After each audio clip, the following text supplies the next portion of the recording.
Hello YouTube, this is Downshift73, and this is the beginning of my bug out bag.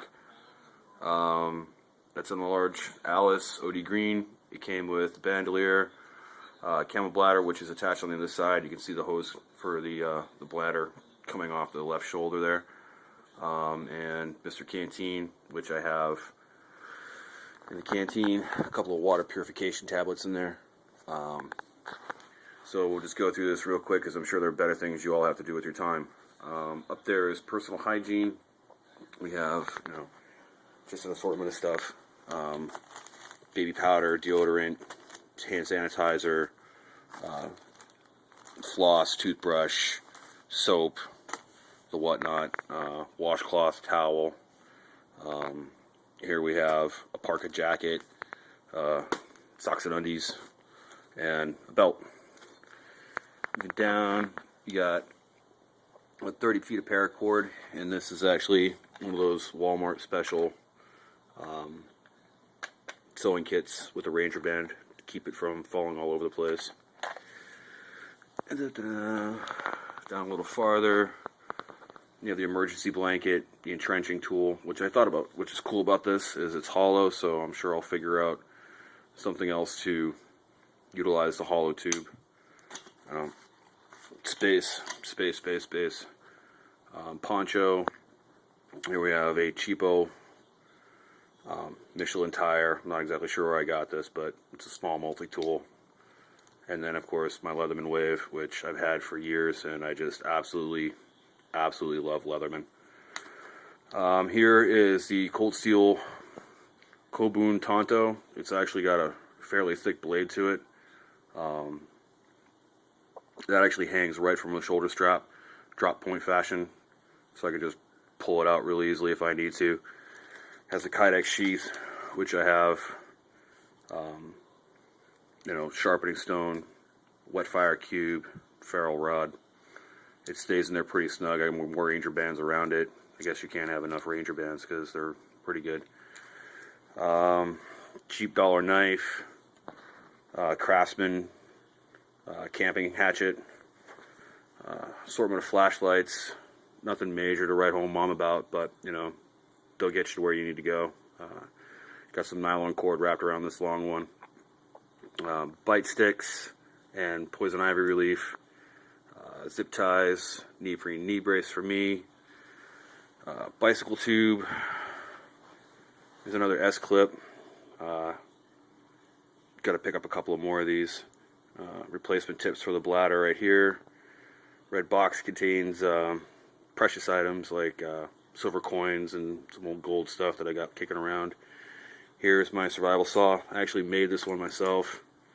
This is a 8-inch regular chainsaw blade with D2 steel rings that are welded through the hardened steel links.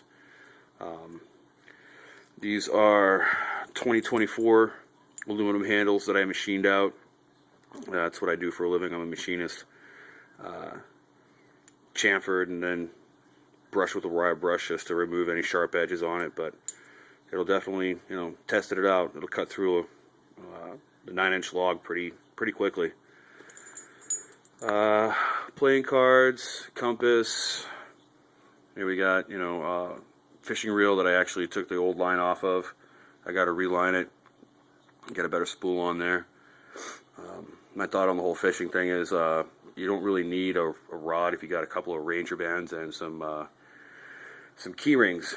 That'll pretty much keep your line straight for you. As long as you got the rod, you can get stuff done. Extra batteries, AA and AAA, markers, stuff to write with, bandanas, a couple of trash bags, 55-gallon style, 3 mil, cooking utensil, fire starting kit. It's got a variety of different stuff in there. Jerky.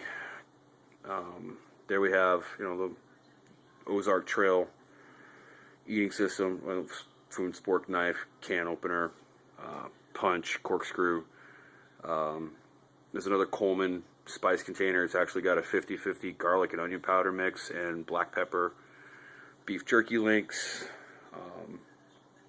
There's a food system right there. The food storage right there. There's a lot of bouillon cubes, some snacks, We have the Uncle Ben's 1 minute instant rice in the pouch.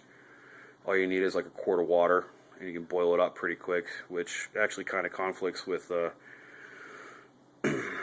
the Ever So Ready Boy Scout cooking camp set, but I'll figure it out. I'm spent a lot of time in the kitchen. I actually used to be a chef, so it shouldn't be too difficult. But there's enough calories and carbohydrates there to keep us going. A couple of 5-hour energy shots. I don't usually take those, so I'm guessing they're going to work pretty good for me. This, I don't know exactly why I have the wrist brace in there.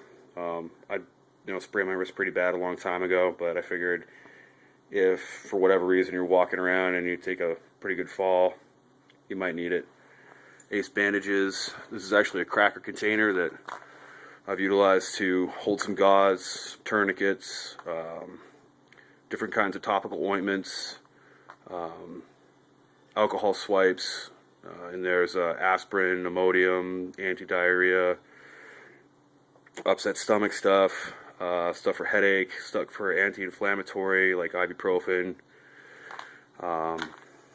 small bottle of Visine in there, which is basically just saline solution. Going up, burn kit. I've seen a lot of medical sets that have got all the bandages in the world, but burn kit is really, really important. Can't begin to tell you, working in a kitchen for 15 years, how bad burns can just make your day go from good to bad in 2 seconds. There's silver sulfidine right there. A little higher, we have the bio wipes. We all know what those are for, and some toilet paper broken up.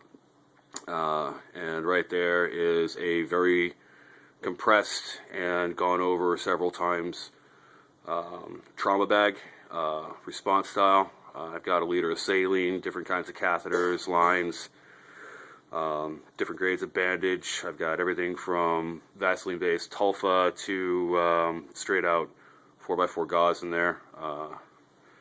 It'll definitely be a responder unit. It's something that I am trained in, so if you don't know what you're doing, don't grab an IV and try to stick it in somebody's arm, because you'll more than likely do a lot more bad than you are trying to do good. Alright, so backing it up for a pan shot. Yep, there's definitely a lot more stuff that needs to get done. I've got a list of things that need